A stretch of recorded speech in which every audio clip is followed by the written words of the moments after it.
그날에 여호수아가 세겜에서 백성과 더불어 언약을 맺고 그들을 위하여 율례와 법도를 제정하였더라.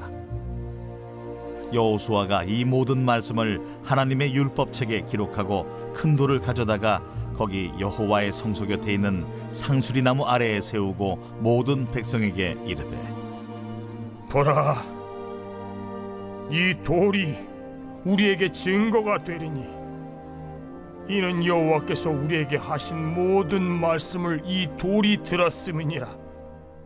그런즉 너희가 너희의 하나님을 부인하지 못하도록 이 돌이 증거가 되리라 하고 백성을 보내어 각기 기업으로 돌아가게 하였더라. 이 일 후에 여호와의 종 눈의 아들 여호수아가 110세에 죽음에 그들이 그를 그의 기업의 경내 딥낫세라에 장사하였으니 딥낫세라는 에브라임 산지 가스산 북쪽이었더라. 이스라엘이 여호수아가 사는 날 동안과 여호수아 뒤에 생존한 장로들 곧 여호와께서 이스라엘을 위하여 행하신 모든 일을 아는 자들이 사는 날 동안 여호와를 섬겼더라. 또 이스라엘 자손이 애굽에서 가져온 요셉의 뼈를 세겜에 장사하였으니 이곳은 야곱이 베크시타를 주고 세겜의 아버지 하몰의 자손들에게서 산 밭이라. 그것이 요셉 자손의 기업이 되었더라. 아론의 아들 엘르아살도 죽음에 그들이 그를 그의 아들 비느하스가 에브라임 산지에서 받은 산에 장사하였더라.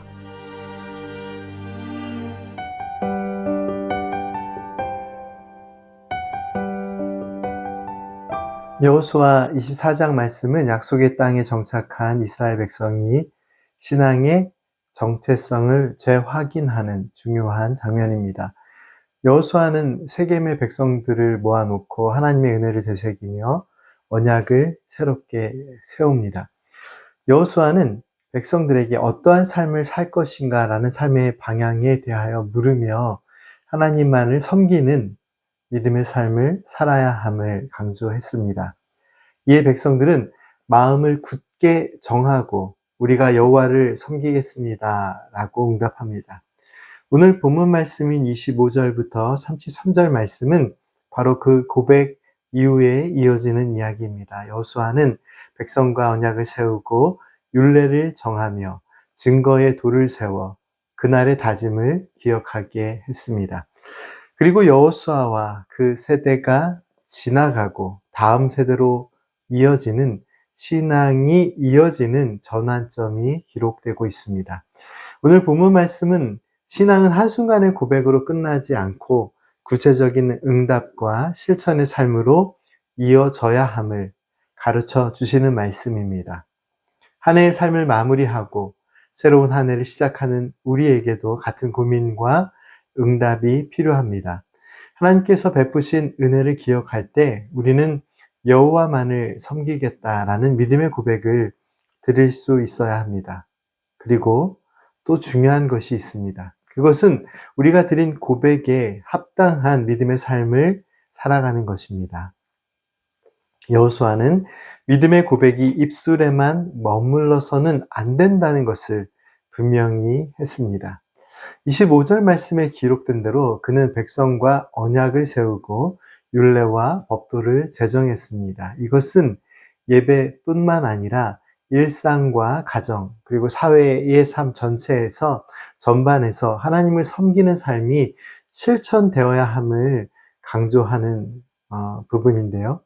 약속의 땅에서 살아갈 후손들은 분명 다양한 유혹과 도전을 만나게 될 것입니다. 그래서 여호수아는 어떠한 환경과 변화 속에서도 하나님의 말씀에 붙들린 삶을 살아가야 함을 강조했습니다. 2025년 한 해를 마무리하는 오늘 우리에게 필요한 믿음의 자세는 무엇일까요? 시대는 변하고 상황도 바뀝니다. 하지만 믿음의 중심과 기준은 언제나 하나님의 말씀입니다. 말씀이 가르쳐 주시는 은혜를 따라 나는 여호와 하나님만을 섬기겠습니다 라는 믿음의 고백과 함께 그 믿음의 고백에 합당한 신앙의 실천이 우리의 삶에 있어야 합니다. 오늘 본문 말씀인 여호수아 24장의 이 마지막 부분의 말씀의 내용은 여호수아가 110세를 일기로 세상을 마감하는 내용을 담고 있는데요. 그러나 성경 말씀은 한 믿음의 지도자의 죽음에 대한 기록으로 끝나는 것이 아니라 보다 깊은 의미를 우리에게 전해주고 있습니다. 31절 말씀입니다. 이스라엘이 여호수아가 사는 날 동안과 여호수아 뒤에 생존한 장로들 곧 여호와께서 이스라엘을 위하여 행하신 모든 일을 아는 자들이 사는 날 동안 여호와를 섬겼더라. 이 말씀은 여호수아가 사명을 충실히 감당했을 뿐만 아니라 그의 믿음이 다음 세대로 이어졌음을 보여주고 있는데요. 가나안 정복이라는 외적 사명과 함께 신앙을 다음 세대에 전하는 영적 사명까지 온전히 감당한 여호수아의 삶이었습니다. 하나님께서는 믿음의 사람 여호수아와 함께 하셨습니다. 그리고 여호수아와 함께 하나님을 섬기고 하나님의 말씀을 따라 살기를 결단한 그 세대를 믿음의 세대가 되게 하셨습니다. 하나님의 은혜와 사랑을 기억하며 살게 하시고 하나님께 영광을 돌리며 믿음의 삶을 살고 또한 믿음을 전하는 세대가 되게 하셨습니다. 하나님께서는 이 믿음의 세대가 무엇보다 하나님의 신실하신 사랑과 함께 하나님의 은혜의 역사 또 구원의 능력을 경험하는 세대가 되게 하셨습니다.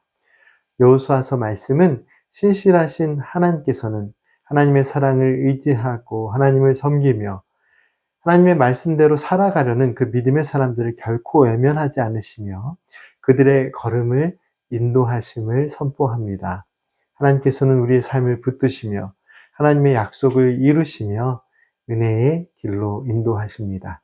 한 해의 마지막 날 우리는 어떤 선택 앞에 서 있을까요? 새해를 맞이하는 우리 모두가 하나님을 신뢰하며 말씀에 순종하는 믿음의 삶을 살아갈 수 있기를 간절히 소망합니다. 그리하여 우리의 신앙의 고백이, 우리의 믿음의 고백이 삶의 열매로 맺어지고 다음 세대에는 참된 믿음의 기쁨으로 전해지는 은혜가 있기를 간절히 기도합니다. 기도하겠습니다. 사랑과 은혜의 하나님, 한 해를 마무리하는 이 시간 저희에게 베풀어 주신 은혜를 기억합니다. 여호수아 세대처럼 저희들도 여호와 하나님만을 섬기겠습니다라고 고백하고 그 고백이 입술에만 머물지 않고 일상의 삶과 가정과 일터에서 구체적인 믿음의 실천이 되게 하옵소서.